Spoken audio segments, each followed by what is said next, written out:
তো সকাল সকাল আমরা অটোতে করে যাচ্ছি ঠাকুরগাঁও রেল স্টেশনে, কারণ আজকে আমরা যাব দিনাজপুরের জীবনমহল পার্কে। তো আজকের বিশেষ ব্যাপারটা হচ্ছে আমরা আজকে যেই টাকায় ঘুরে আসছি সেটা অকল্পনীয়। তো আজকের ট্যুরে আমাদের কত টাকা খরচ হচ্ছে সেটা আমি ভিডিওর শেষে বলবো। তো সবাই ভিডিওটা শেষ পর্যন্ত দেখুন। তো আপনারা দেখতেই পাচ্ছেন আমরা ঠাকুরগাঁও রেলওয়ে স্টেশনে চলে আসছি, আর আমরা ট্রেনটার জন্য অপেক্ষা করতেছি। ট্রেনটা নিজের সময় থেকে 10 মিনিট লেটে আসছে। তো দেখতেই পাচ্ছেন আমার পিছনের ট্রেনটা থামছে, আর এই যাত্রায় আমরা একা না, আমাদের সাথে যুক্ত হবে পীরগঞ্জ থেকে আমাদের কিছু আপন মানুষজন। আমরা ট্রেনের মধ্যে উঠি এবং ট্রেনটি রওনা দেয় নিজের গন্তব্যের উদ্দেশ্যে। তো ঠাকুরগাঁও থেকে পীরগঞ্জ যাওয়ার মাঝখানে ট্রেনটি ব্রেক করে, আর আশেপাশে কোনো স্টেশনে ছিল না, হয়তো বা সামনে কোনো টেকনিক্যাল ফল্ট ছিল যার কারণে ট্রেনটি ব্রেক করে।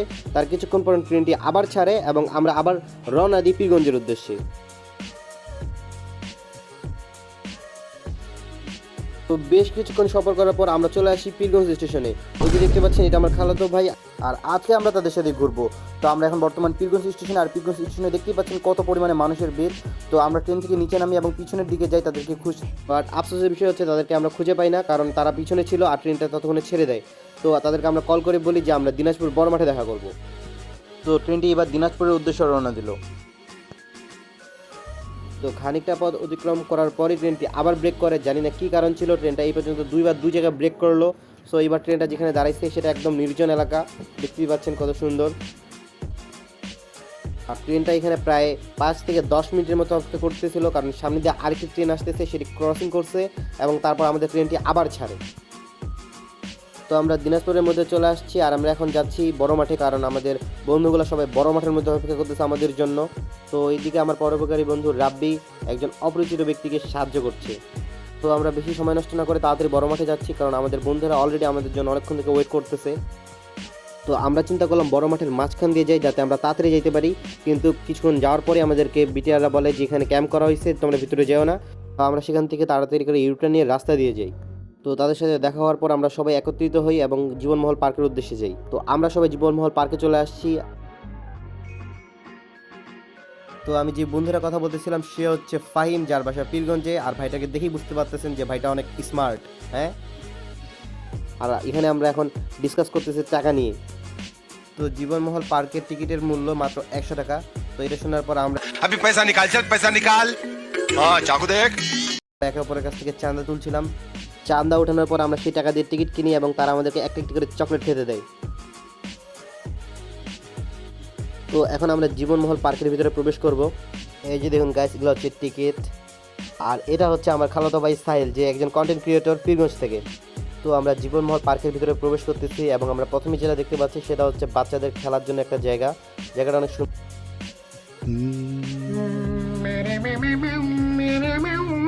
এবং সেখান থেকে আমরা একটু ভিতরে ঢুকি। এখানে বিশ্রাম নেওয়ার জন্য একটা সুন্দর জায়গা আছে। তো জায়গাটা আমরা একটু ভালোভাবে এক্সপ্লোর করতে চাই, তার জন্য আমরা সামনে আগাচ্ছিলাম। আর সামনে একটা দেখতে পাই রাক্ষসের মুখ। তো সেটার ভিতর দিয়ে আমরা যাচ্ছি, আন্ডারগ্রাউন্ডের ভিতর দিয়ে। আন্ডারগ্রাউন্ডের ভিতর দিয়ে ঢুকে আমরা অন্য একটা ডাইমেনশনে বাইরেছি। তো এখানে আমরা দেখতে পাচ্ছি যে একটা রেস্টুরেন্ট আছে, হোয়াইট হাউস আছে, সুইমিং পুল আছে। তো এখানে কিছু মূর্তি আছে, আর এটার সাথে আমার ছোট ভাইটা খুবই মজা নিচ্ছিল। वाह क्या लड़का है वेरी हैंडसम बॉय। তো আমরা সেখানে বেশ কিছুক্ষণ ঘোরার পর আমরা রেস্ট নিতে আসি, কারণ আমাদের ফোনের চার্জও শেষ হয়ে গেছিলো। তো আমরা এখানে চার্জ দিই।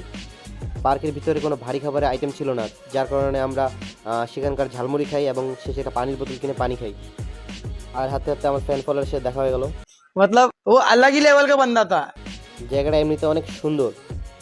আর এখানে জায়গায় জায়গায় আমার বন্ধুরা যেখানে সেখানে ছবি তুলতেছে, প্রায় 700-800 ছবি তুলে ফেলছে অলরেডি। তো এখানে একটা চিড়িয়াখানাও আছে, সেখানে আমরা যাইনি, তবে বাইরে একটা ওপেন প্লেসে কিছু হরিণ ছিল। ভাই ওরা আবার ছবি তুলতেছে ওই জায়গায়। দুপুর হয়ে গেছে আর আমাদের সবাইকে প্রচুর খিদা লাগছে। তো আমরা ডিসাইড করলাম যে আমরা এখানে কিছু ঘুরে এখান থেকে বের হবো। আমরা আছি আজকে দিনাজপুর জীবনমহল পার্কে। হঠাৎ রিফাত ভাইয়ের সাথে দেখা, তো আমরা লাইফটা এনজয় করতেছি। আজকে ঈদের দ্বিতীয় দিন ও সরি তৃতীয় দিন। আমরা এমনি আছি শ্রদ্ধেয় সেলিম ভাই ঢাকা ইউনিভার্সিটির একমাত্র ছাত্র, আর রিফাত ভাই হাজি দানেশ উচ্চ বিদ্যালয়, এদেরকেও নেই। তো সেই লাগতেছে এই অবস্থা। খুব জার্নি আমরা এখানে ঘুরলাম, অনেক কিছু খাইলাম, ছবি তুললাম, অনেক ভালো লাগতেছে। আপনারা ভিডিওটা লাইক কমেন্ট দিয়ে দেবেন। তো আমরা আজকে অনেক ঘুরলাম, এনজয় করলাম। আমরা এখন বের হয়ে হালকা কিছু খাবার খাবো। আর জীবনমহলের সবচেয়ে আকৃষ্ট জায়গাটি হচ্ছে হোয়াইট হাউস, কিন্তু দুঃখের বিষয় সেখানে সাধারণ মানুষের প্রবেশ নিষেধ। আর তা বাদে এখানে দেখার মধ্যে সেরকম কিছুই ছিল না। তো আমরা যথেষ্ট ঘোরাফেরা করে ফেলেছি এই জায়গায়, যতটুকু দেখার ছিল তা দেখে ফেলেছি। তো আমরা এখন ব্যাক যাব। তো বের হওয়ার আগে আমরা এখানে আবার আসছি যেখানে আমরা রেস্ট নিয়েছিলাম। তো আমাদের বন্ধুগুলো এখান থেকে হাত মুখ ধুয়ে ফ্রেশ হয়ে নিচ্ছিল যাতে আমরা বের হইতে পারি। তো আমরা 900 টাকা লস করে এই পার্কটা থেকে বের হয়ে যাচ্ছি। তো বের হওয়ার আগে আমি একটা জিনিস বলতে চাই, আমি যদি এই পার্কটা রেটিং দিতে চাই তাহলে আমি রেটিং করব 10-এর মধ্যে 6। আর পার্কটা মোটামুটি ভালোই ছিল। তো আমরা জীবনমহল পার্ক থেকে এখন বের হচ্ছি, এটা হচ্ছে এক্সিট গেট। তো আমরা পার্ক থেকে বের হয়ে যাই এবং আমাদের সবারই প্রচুর খিদা লাগছে। তো আমরা একটা রিক্সা ঠিক করি এবং আমরা দিনাজপুর বড় মাঠে যাই। তো বড় মাঠ থেকে ডানে একটা ভাতের হোটেল আছে, তো আমরা সেখানেই যাচ্ছি। এমনি তো খিদা লাগছে আর আমরা অনেক দূর হাঁটে ফেলছি, এই পর্যন্ত কোনো হোটেলই দেখতে পাচ্ছি না। পরে আমরা এক মুরব্বী চাচাকে জিজ্ঞেস করি এখানে ভাতের হোটেল কোথায়। তিনি আমাদেরকে বড় মাঠের ভিতরে প্রবেশ করতে বলে যেখানে একটা ভাতের হোটেল আছে।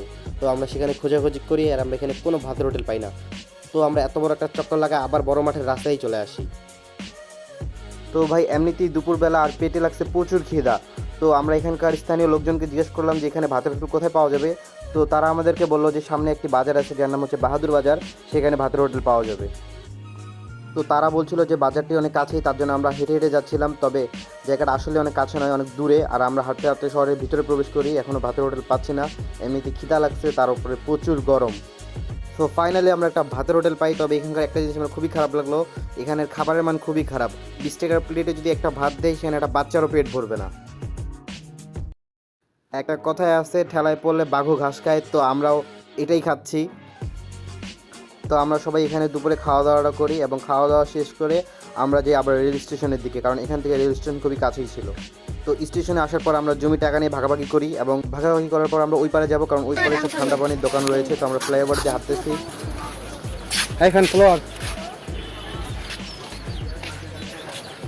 তো দিনাজপুরে আমার কোনো ফ্যান ফলোয়ার না থাকায় তার সাথে জোর করে হ্যান্ডশেক করলাম। इस काम के लिए तो वक्त ही वक्त है।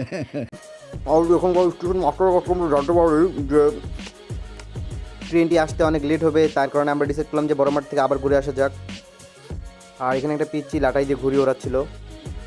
তো আমরা আবার বড় মাঠে চলে আসি। তো বড় মাঠে তো প্রবেশ নিয়েছি, তাই বড় মাঠের বাম পাশে যে মেলাটি রয়েছে আমরা সেখানে যাই। এটার ভিডিও আমি অলরেডি একবার দিছি, আপনারা চাইলে ওটা দেখতে পারেন। তো আমরা মেলাতে খাওয়া দাওয়া করে ঘোরাফেরা করলাম, করার পর আমরা আবার যাচ্ছি স্টেশনে আর মাতাল হয়ে ইস্যু করব দেয়ালে, সালা যা হবে দেখা যাবে কাল সকালে। দিকে, কারণ একটু পরে ট্রেন আসার কথা। ভাই ট্রেন আসার কথা ছিল, তবে 2 ঘন্টা ধরে আমরা ওয়েট করতেছি, এখনও পর্যন্ত ট্রেন আসেনি। ট্রেনটি অলরেডি অনেক লেট করে ফেলছে, প্রায় 2 ঘন্টার কাছাকাছি। ফাইনালি ভাই ট্রেনটি চলে আসছে দিনাজপুরে। এখন আমরা দিনাজপুর থেকে যাব ঠাকুরগাঁয়ে। আর ভাই এটা হচ্ছে লোকাল ট্রেন, আর লোকাল ট্রেনে প্রচুর ভিড় থাকে। তো আমরা দরজার পাশে সবাই মিলে দাঁড়াই। তো ট্রেনের রাতের পার্টগুলো আমি রিমুভ করে ফেলছি কারণ অন্ধকার ছিল। তো আমরা বর্তমান পীরগঞ্জে চলে আসছি, তাদের কাছ থেকে আমরা বিদায় নিই এবং বিদায় নেওয়ার পর ট্রেনটি আবার রওনা দেয় ঠাকুরের উদ্দেশ্যে। দেন আমরা ঠাকুরগাঁয়ে, আর ঠাকুরগাঁও চৌরাস্তায় দেখতেই পাচ্ছেন কী ভিড় ছিল সেই দিন। তো প্রথমে যেটা বলতে চাইছিলাম যে এই ট্যুরে আমাদের বাজেট কত লাগছে। তো আমাদের বাজেট লাগছে মাত্র 350 টাকা।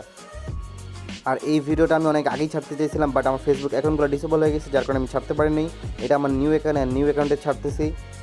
আর দেখা হবে নেক্সট কোনো ব্লগে। ততদিন পর্যন্ত সুস্থ থাকবেন, ভালো থাকবেন, খোদা হাফেজ।